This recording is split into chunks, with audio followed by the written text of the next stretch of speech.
सोने चांदी में जहां पर भी मुनाफा वसूली देखने को मिली है। यहां पर इस बार की यूएस फेड की रेट हाइक्स के रविंद्र राव, केरिया कमोडिटीज के अजय केरिया, साथ ही कामाख्या ज्वेल्स के एमडी मनोज झा हमारे साथ हैं। नजरें रहेंगी ही। मनोज कुमार झा भी हमारे साथ मौजूद है कामाख्या ज्वेल्स से, उनसे प्राइसेस पर भी एक व्यू ले लेते हैं, साथ ही डिमांड पर भी। मनोज जी नमस्कार, स्वागत है आपका। तो पहले तो हालांकि पूरा प्राइसेस किस तरफ जाते हुए दिखाई देंगे, पूरा विश्लेषण यहाँ पर रविंद्र ने किया है, बट आपकी समझ क्या कहती है? और दूसरी बात, डिमांड इस वक्त, क्योंकि हमने एक सर्ज प्राइसेस में आते हुए देखा, कल एक कंसोलिडेशन का दिन था, हो सकता है कंसोलिडेशन थोड़ा सा और एक्सटेंड होते हुए दिखाई दे। किस तरीके के डिमांड सिनेरियो फिलहाल बना हुआ है? देखिए, पहला मैं प्राइस के बारे में बताना चाहूंगा। मेरे हिसाब से गोल्ड अभी भी दबाव में है और आगे 6 महीना मिनिमम कम से कम दबाव में रहेगा। उसका सबसे बड़ा रीजन आपका फेड है।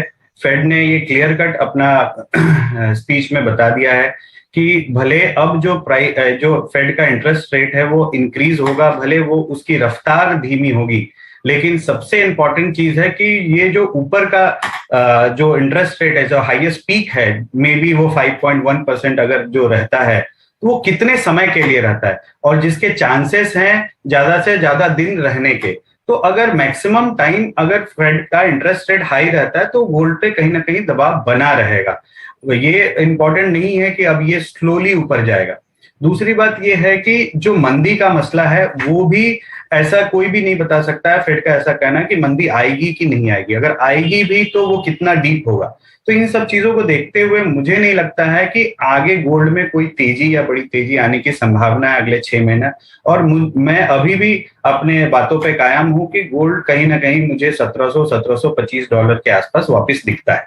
Point number 1। जहां तक ये डिमांड की बात है, देखिए, जब से अभी बजट का भी टाइम है, ये भी बताना जरूरी है कि जब से ये इंपोर्ट ड्यूटी 5% अप्रॉक्स बढ़ा दी गई 30 जून को, तब से हमारी इंडस्ट्री एक मंदी के दौर से गुजर रही है। बस दिवाली का टाइम थोड़ा ऐसा आया जिसमें थोड़ी सी खरीदारी आई, नहीं तो जून से जो ज्वेलरी मार्केट डाउन ट्रेंड में है वो अभी तक उस मंदी के मार से बाहर नहीं आ पाई है।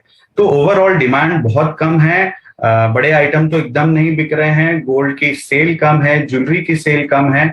तो आपके चैनल के जरिए मैं गवर्नमेंट से भी ये रिक्वेस्ट करना चाहूंगा कि इस बजट में एटलीस्ट 5% इंपोर्ट ड्यूटी भी कम की जाए। ऑलराइट, ऑफ कोर्स वो एक मांग यहाँ पर आउटस्टैंडिंग रही ही है कि इंपोर्ट ड्यूटी को में यहाँ पर कमी होनी चाहिए।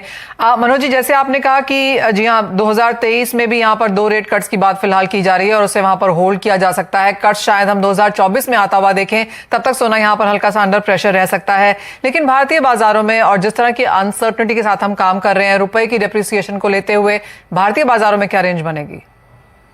देखिए मनीषा जी, भारतीय बाजारों में बोलना तो थोड़ा मुश्किल है, लेकिन एक बात जरूर बताऊंगा कि अगर रुपया यहाँ से कहीं ना कहीं थोड़ी भी मजबूती अगर दिखाता है, अगर ये कहीं भी आपको 81 के आसपास कभी भी आता हुआ दिखेगा, तो मुझे ऐसा लगता है कि अगर कॉम्बिनेशन डॉलर के साथ बैठ गया तो ये 50,000 के आसपास वापस आने की पूरी आशंका है। तेजी तो मुझे बहुत ज्यादा दिख नहीं रही है। अगले 6-8 महीने मुझे गोल्ड में एक नरम सा ही भाव दिख रहा है।